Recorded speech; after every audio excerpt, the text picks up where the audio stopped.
SASDOவின் பிரதான செய்திகள். தலைப்புச் செய்திகள். 3 வாகனங்களை மோதிய கனரக வாகனம். இலங்கையில் லட்சக்கணக்கானோருக்கு அரச வேலை வாய்ப்புகள். பிரித்தானியாவிலிருந்து நாடு கடத்தப்பட உள்ள இலங்கை குடும்பம்.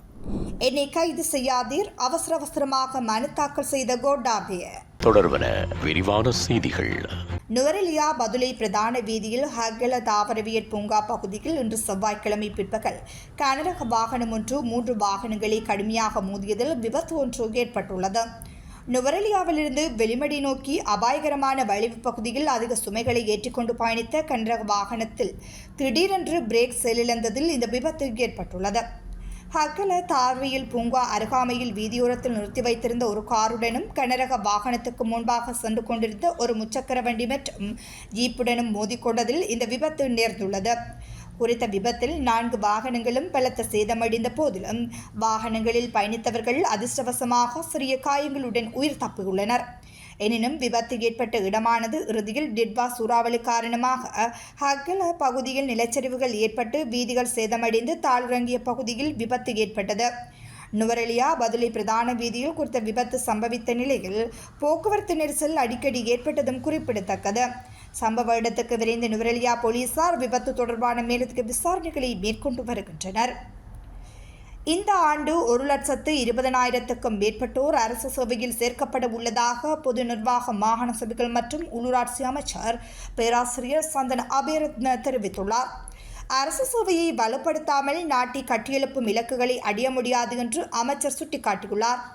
அரசாங்க நிறுவனங்களும் பாடசாலைகளும் அதிக அபாயமுள்ள இடங்களில் உள்ளன என்று பிரதமர் வெளிப்படுத்தியிருந்த நிலையில் இதனை தெரிவித்துள்ளார்.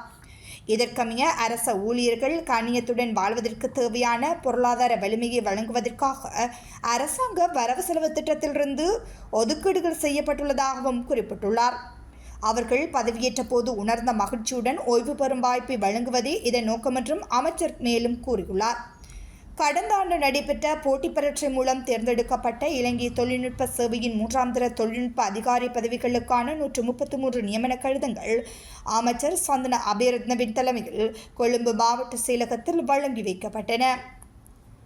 ஐக்கிய ராச்சியத்தில் தொழில் ரீதியாகவும் தன்னார்வ அடிப்படையிலும் பெரியளவிலான சமூக சேவையில் ஈடுபட்டுள்ள ஒரு இலங்கை குடும்பத்தை நாடு கடத்துவதற்கான அந்நாட்டு உள்துறை அமைச்சின் முடிவு பிரித்தானிய நாடாளுமன்றத்தில் கடும் எதிர்ப்பை சந்தித்துள்ளது.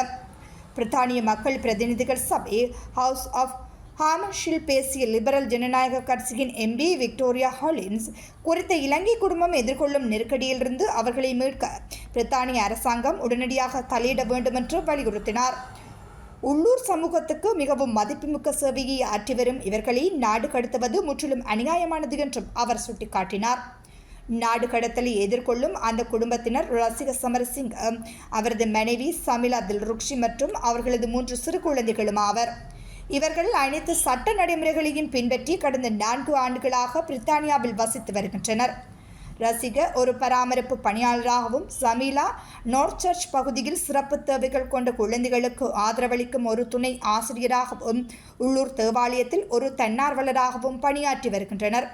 புதிய விசா விதிமுறைகளின் கீழ் சட்டப்பூர்வமாக வசித்து வந்த தாயும் 3 குழந்தைகளும் 14 நாட்களுக்குள் இங்கிலாந்தை விட்டு வெளியேறுமாறு உள்துறை அமைச்சினால் திடீரென உத்தரவிடப்பட்டுள்ளனர். தந்தை மட்டுமே தங்குவதற்கு அனுமதிக்கப்பட்டுள்ளதால் அவர்கள் குழப்பத்தில் ஆழ்ந்துள்ளனர். அதிகாரிகளின் இந்த முடிவு அப்பகுதியில் வசிக்கும் பிரித்தானிய மக்களை அதிர்ச்சியில் ஆழ்த்தியுள்ளதுடன் அவர்கள் ஏற்கனவே அந்த இலங்கை குடும்பத்துக்கு தங்கள் ஆதரவை தெரிவித்து வருவதாக நாடாளுமன்ற உறுப்பினர் ஹாலின்ஸ் நாடாளுமன்றத்தில் தெரிவித்துள்ளார். இந்த தம்பதியினர் உள்ளூர் மக்களால் முன்கண பணியாளர்களாகவும் சமூகத்தின் வலுவான தூண்களாகவும் மதிக்கப்படுகின்றார்கள். அவர்களின் கருணையும் அர்ப்பணிப்பும் ஒட்டுமொத்த சமூகத்தாலும் பாராட்டப்படுகின்றது.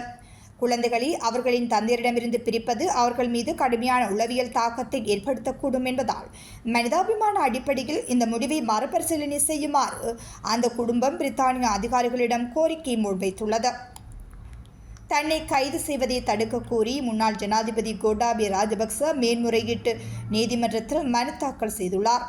உயிர்த்த ஞாயிறு குண்டு தாக்குதல் சம்பவம் தொடர்பான விசாரணைகளின் அடிப்படையில் பயங்கரவாத தடுப்புச் சட்டத்தின் கீழ் தன்னை கைது செய்வதை தடுக்குமாறு அவர் தனது மனுவில் கோரியுள்ளார். சட்டத்தரணி சனத் விஜயவர்தன மூலம் தாக்கல் செய்யப்பட்ட இந்த மனுவில் போலீஸ் மா அதிபர் குற்றப்புலனாய்வு திணைக்களத்தின் பணிப்பாளர் ஷானி அபிசேகர் மற்றும் குற்றப்புலனாய்வு திணைக்களத்தின் விசேட புலனாய்வு பிரிவின் பொறுப்பதிகாரி மாதவ குணவர்த்தன ஆகியோர் பிரதிவாதிகளாக குறிப்பிடப்பட்டுள்ளனர். மீண்டும் தலைப்புச் செய்திகள். 3 வாகனங்களை மோதிய கனரக வாகனம். இலங்கையில் லட்சக்கணக்கானோருக்கு அரசு வேலை வாய்ப்புகள்.